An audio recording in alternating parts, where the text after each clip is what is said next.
summarize his testimony, which he'll do when Tom gets up to speak. So our next witness is Tom Lindeman, who will confirm that he lives at 179 St. Anne's Ave.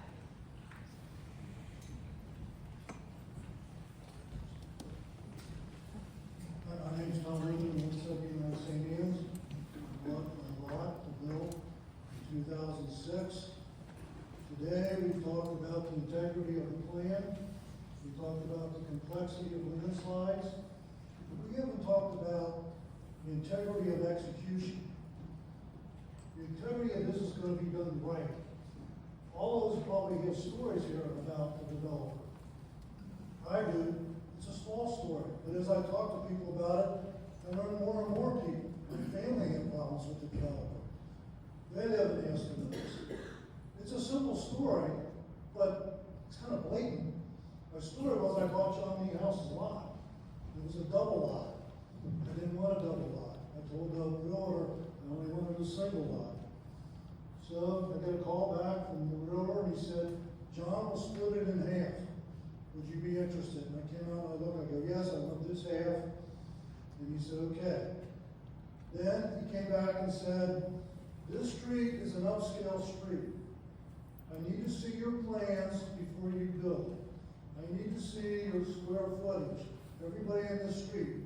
I said, yeah, I think I heard this was once going to be a best of the West number one. He goes, that's right. And I said, well, what about the plan that it's got those condos on the hill? Won't I be able to see those? Doesn't sound like the best of the West. He goes, no, you won't see them. They're up top. The trees will cover them. And okay, and that was in 2006. Granted, plans can change. I'm not disputing that. But as these plans changed, they kept coming farther and farther down the hill.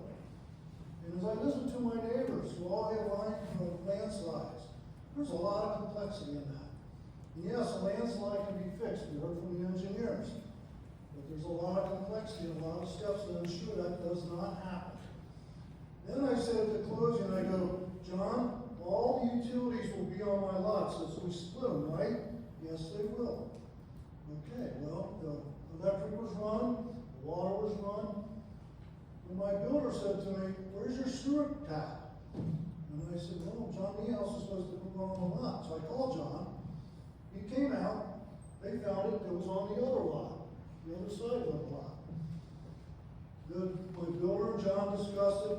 They came out, they brought in a backhoe, they put the sewer in, and they gave me the bill.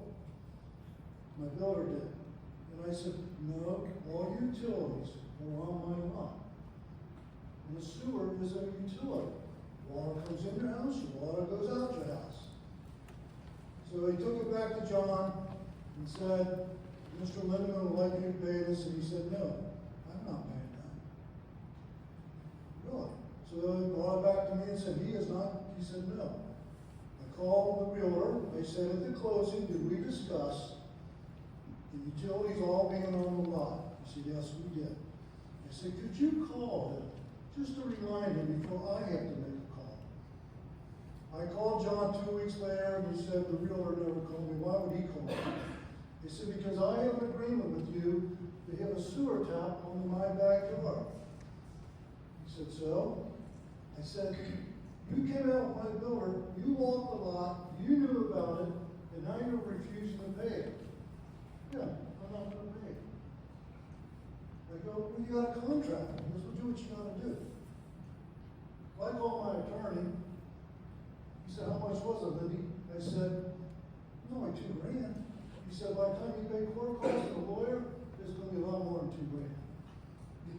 As I talked to different people in the neighborhood, my story's small. The amount of money was small. But the integrity of the execution is rampant.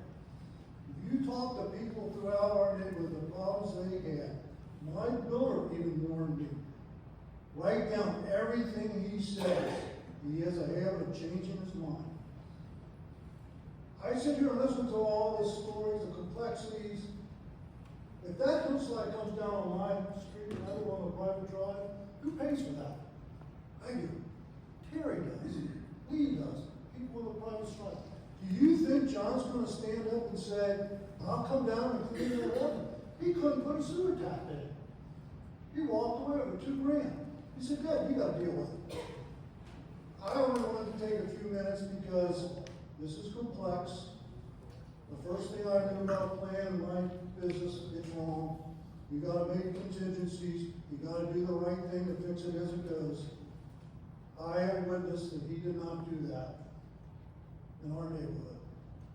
I think the community of North Bend's property values will go down once those landslides occur. It will hit the news, and not only will St. Anne's be affected, but I think the whole damn neighborhood will.